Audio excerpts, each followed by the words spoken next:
En este nuevo vídeo vamos a entender el concepto de campo eléctrico, para que podamos empezar con el estudio de otros elementos del circuito eléctrico. Un campo eléctrico es una zona espacial en la cual se deja influir la presencia de cargas eléctricas interactuando entre sí. Y sabes de capítulos anteriores que tiene polaridad de acuerdo a la posición de sus cargas. En el intercambio de electrones, el medio que rodea las cargas se polariza por efecto de la ionización, adquiriendo propiedades eléctricas momentáneas. Así que podemos definir como campo eléctrico la zona ionizada entre dos o más cargas eléctricas.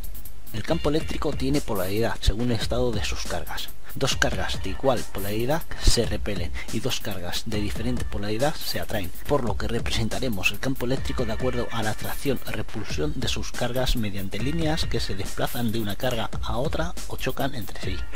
Las líneas del campo eléctrico representan el desplazamiento de electrones de una carga a otra, pero eso no dice que se vean unas líneas de fuerza, sino que se siente su presencia.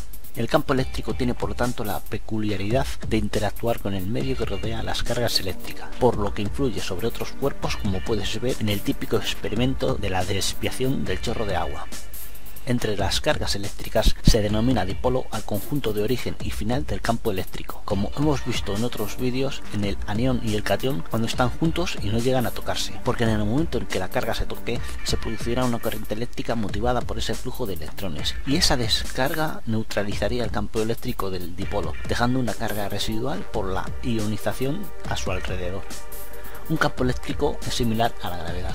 No se puede ver, pero se siente. Así existen muchas relaciones entre ellas, de tal manera que hasta la fórmula de la atracción gravitatoria es muy parecida a la de los campos eléctricos. Designaremos como líneas de fuerza a la trayectoria que realizan los electrones en el campo eléctrico. Dichas líneas de fuerza comenzarían con cargas positivas, aniones, y terminarían con cargas negativas, cationes, y fluyen en el espacio sin cruzarse ni enredarse. En un campo eléctrico en el cual intervienen varios dipolos, el campo crece exponencialmente de acuerdo al valor de sus cargas, de tal forma que si un cuerpo externo se acercara al campo, notaría más potencia del campo eléctrico cerca de los dipolos que alejándose de ellos. La inducción electrostática es el proceso físico mediante el cual un campo eléctrico influye sobre otro cuerpo, cediéndole parte de esa carga eléctrica.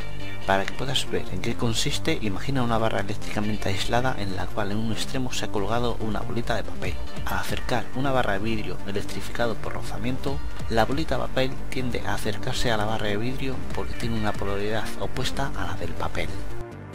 Imagina que tienes un péndulo colgado en el extremo de un conductor unido mediante otro cable conductor. Sin presencia de tensión eléctrica, el péndulo está unido al conductor por la fuerza de la atracción gravitatoria.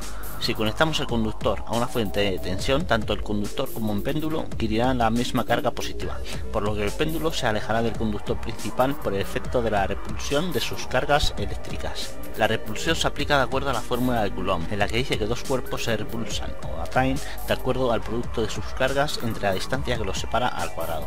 Ocurre que cuando desconectamos la fuente de tensión queda una carga residual que hace que la repulsión sea menor. Si ahora insertamos otro conjunto formado por otro conductor con un péndulo en su extremo, ocurrirá que parte del campo eléctrico residual se traspasará a este conductor y su péndulo se repulsará. En el proceso se ha perdido energía, por lo que el péndulo 1 se acercará más aún al conductor. Si ahora conectamos a masa el segundo conductor con su péndulo repulsado, inmediatamente la carga residual se eliminará y el péndulo 2 se colocará en posición original junto al conductor, porque no existe repulsión. En este proceso, el péndulo 1 se está acercando más aún a su conductor, porque todavía está cediendo parte del campo eléctrico con el otro conductor conectado a masa. Pero si ponemos una barrera aislante eléctricamente entre ambos conductores, el conductor 1 mantendrá parte de su carga eléctrica cuando esté conectado el otro conductor.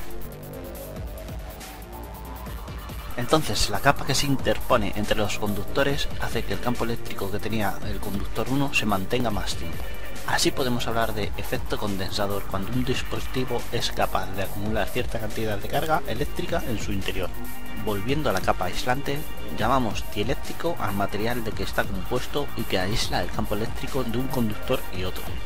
Así pues, dependiendo de la sección del dieléctrico, el efecto será proporcional al estado de las cargas, por lo que a mayor sección del dieléctrico, mayor capacidad tendrá el condensador de acumular cargas eléctricas de acuerdo a la fórmula siguiente.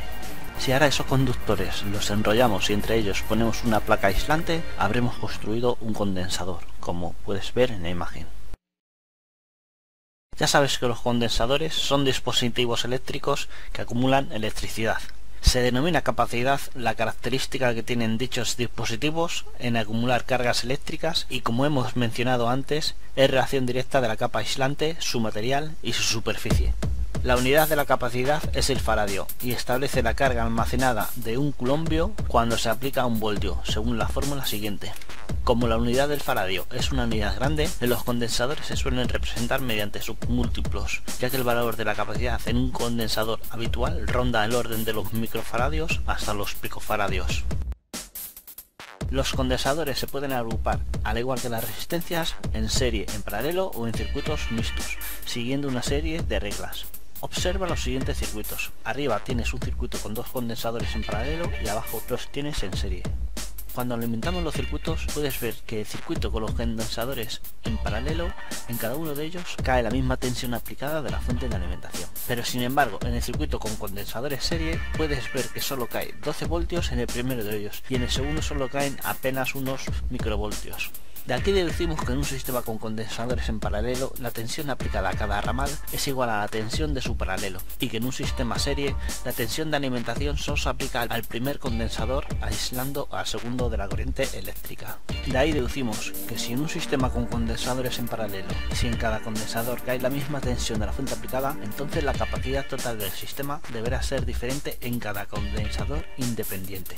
Y si en un circuito con condensadores en serie solo cae tensión en el primer de ellos, la capacidad total del conjunto deberá de ser menor que la mayor de las capacidades del sistema. Así pues, la fórmula que relaciona la capacidad total en un circuito en paralelo viene dada por la fórmula que puedes ver en la imagen, y la fórmula de un sistema en serie es igual a la de esta otra imagen.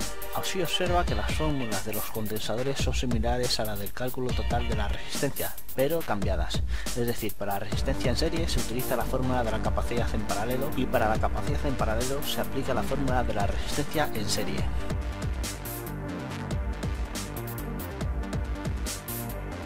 Calcula la capacidad en el siguiente circuito.